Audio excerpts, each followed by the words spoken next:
All right, what's up, guys? So today we are going to replace this inverter for this compressor slash refrigerator. So typically, some compressors do have an inverter. An inverter, just to explain it to you in the most simplest terms, it's basically the on and off switch for your compressor.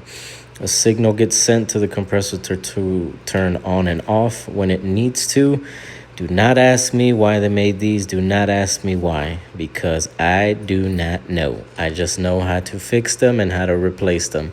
So typically, these are fairly simple to change out. They're only held on by a mounting screw. It's usually a Phillips head. And it has the relay on the compressor, and then it'll have two connectors and one ground cable. So for this one, we were going to replace this because the compressor wasn't coming on. Now, in these cases where you just basically go to the back of your refrigerator and the compressor's not on, and you see that condenser fan motor running and it has that inverter on it, let's replace the inverter first before you start messing with everything else, because more often than not, it'll probably be that's the thing that's messed up. So as you can see, the inverter is right on the left-hand side of the compressor. You see those lines right there, the filter dryer, and I believe the other line is the high side. Just be careful when you are bending copper. When you bend copper, try to bend it at different positions if you're trying to curve it, because if you just try to curve it on one angle in one position, it will bend. And if you try to bend it back into position, it might crack, or you might make it flatter than what it needs to be. And it's basically not going to be able to cool properly. But anyways, after you take off that Phillips screw, you're going to want to use like a flathead or a flat blade or any small tool where you can pry off that little relay that's connected to the compressor. Now, I should have moved the whole inverter so you can't really see. You'll see two connectors. They're both white. And then you'll see a ground cable all the way in the back. So you'll probably need like a little ratchet in order for you to be able to take it off. I really hate sometimes where they position these ground cables, because they're sometimes in a position where it's just too much of a tight fit. And then it's just, very uncomfortable. But as you can see there, I'm trying to take off the 1/4-inch screw that holds the ground cable to the cabinet of the actual fridge. These are very simple repairs. Technically, what we're always learning is just how to install the part that you need to install, knowing that this is going to fix it. So just kind of pay attention, just take your time, take a picture or two, just to know exactly where you started in order for it to actually, work. So also, when you reconnect the refrigerator, sometimes, not all the time, so don't panic, sometimes the compressor might not come on right away. If that fan motor is running, that condenser fan motor is running, give it a few seconds, the compressor will kick on. But if you connect the refrigerator and nothing is coming on besides the lights, it might be going through a defrost just casually, and you're gonna have to wait a few minutes for it to stop and then actually turn on those components. So just be patient sometimes.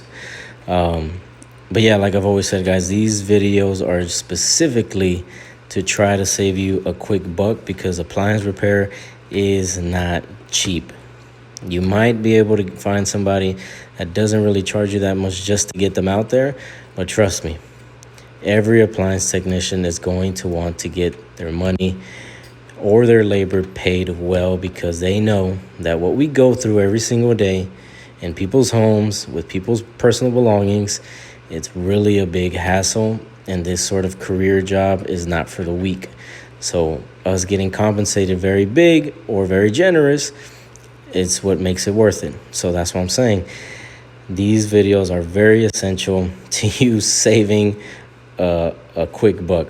Trust me. If it's not anything super complicated, I would advise you just watch the video, just try it yourself, and hey, the only thing you really might be paying for is just the part itself for it to get to your house. But other than that, you're not gonna have to pay for anybody to physically come out here and put it, install it for you, or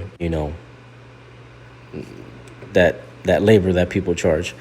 But anyways, after we connect everything back together, the tricky part sometimes on these are remounting it back up where you're not actually squishing the little relay cable. You kind of have to get it at an angle and just hold it a little bit in position. Sometimes they hold themselves, but what you don't want to do is just kind of leave it loosely hanging, because remember, the compressor vibrates a lot, and sometimes when it turns on and off, it kind of jumps up a little bit. So enough movement or friction will knock down that inverter board. And if it does knock it down in a certain position and that compressor comes back on, it might be a real loud humming noise, and somebody's going to get a call back, or you're going to be wondering, hey, why is my refrigerator making that loud noise? So just be careful. So right there, trust me, I am struggling to find the little hole where this Phillips screw goes into. And sometimes these dumb little screws are not magnetized or not actually metal. They're made out of some weird material, and they don't actually stick on your bits, on any of the tip of your bits. So just be patient, and trust me, I was about to lose my cool and say F this, and I was just gonna go get a big rubber band and just wrap it around it. But luckily we didn't have to do that. We managed to find the hole and remount it the way that it should. Now, well, actually, I lied. We're not even we're not even in yet. So, yeah, just take your time. Be sure these things are mounted on correctly so they don't fall, like I was explaining earlier. Because you always want to do a good repair, even if it is your things. You just want to, do a good repair. So. Right there, you don't see it, but I am frustrated. I am frustrated. I will confess, I am frustrated over something as simple as this. But I'm pretty sure this time it is on. Yes, it is on. So now I believe we are going to reconnect this mofo after I put this old one away. And actually, come to think of it, I did notice something on that condenser fan motor that someone didn't catch, but that'll be something for another day. But the reason why I gave you guys a thumbs up is because obviously the compressor came back on, and that's another successful installation. So I'm good to go. But remember, guys, take pictures. And again, I always appreciate your feedback. Thank you for watching. Until we meet again. Peace.